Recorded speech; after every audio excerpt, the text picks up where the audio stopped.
कैलासवासी विनायकरावजी पाटील यांच्या स्मृतिप्रीत्यर्थ 28-29 डिसेंबर रोजी मराठवाडा शिक्षण प्रसारक मंडळ संचलित देवगिरी महाविद्यालयात आंतरमहाविद्यालयीन राज्यस्तरीय वक्तव्य, काव्यवाचन आणि वादविवाद स्पर्धेचे आयोजन करण्यात आले आहे। सर, देवगिरी महाविद्यालयात राज्यस्तरीय आंतरमहाविद्यालयीन स्पर्धेचे आयोजन करण्यात आले आहे। किती स्पर्धा त्यामध्ये असणार आहे आणि कशा पद्धतीचे नियोजन स्पर्धेसंदर्भात? देवगिरी महाविद्यालयामध्ये दिनांक 28 आणि 29 डिसेंबर रोजी राज्यस्तरीय आंतरमहाविद्यालयीन काव्यवाचन, वादविवाद आणि वक्तृत्व स्पर्धेचे आयोजन करण्यात आलेले आहे। ही स्पर्धेचं 45वे वर्ष आहे। हे महाराष्ट्रातील ज्या जुन्या 2-3 स्पर्धा आहेत त्यापैकी ही स्पर्धा आहे की सातत्याने 45व्या वर्षी या स्पर्धेचं आयोजन आम्ही करत आहोत। मराठवाडा शिक्षण प्रसारक मंडळाचे संस्थापक विनायकरावजी पाटील यांच्या स्मृती समारोहानिमित्त या स्पर्धेचं आयोजन करण्यात येते आणि त्यानिमित्त देवगिरी महाविद्यालय, देवगिरी अभियांत्रिकी महाविद्यालय, श्री छत्रपती महाविद्यालय, DITMS महाविद्यालय आणि जयप्रकाश नारायण अध्यापक महाविद्यालय या 5 महाविद्यालयाच्या संयुक्त विद्यमाने या स्पर्धेचे आयोजन केले जाते।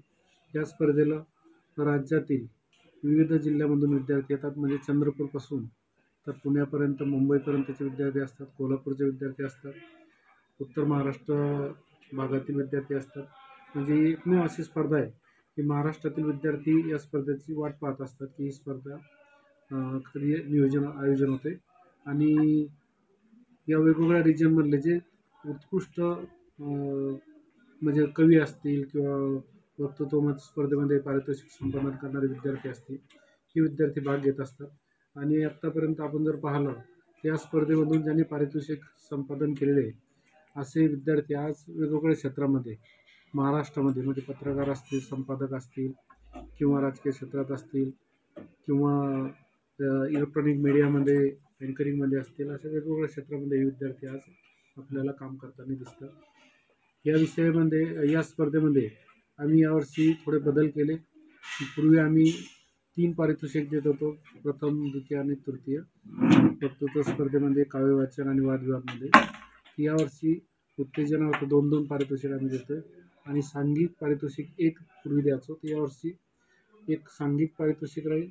ग्रामीण सांघिक 1 उत्कृष्ट संघ आणि शहरी भागातील 1 उत्कृष्ट संघ असे 2 पारितोषिक आम्ही यावर्षी वाढवलेले आहे। या स्पर्धेचं उद्घाटन दिनांक 28 डिसेंबर रोजी सकाळी 9:30 वाजता सुप्रसिद्ध गीतकार आणि कवी प्रकाश होळकर यांच्या हस्ते होणार असून या कार्यक्रमाला आमचे देवगिरी महाविद्यालयाचे स्थानिक समितीचे प्रमुख पंडितरावजी हरसे अण्णा हे अध्यक्ष म्हणून उपस्थित राहणार आहे।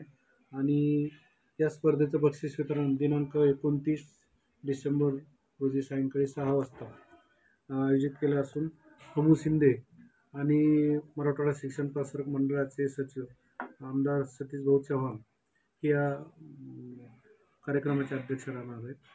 तरी आमचं आव्हान आहे की विविध महाविद्यालयातील विद्यार्थ्यांनी मोठ्या प्रमाणात या स्पर्धेमध्ये सहभाग घ्यावा।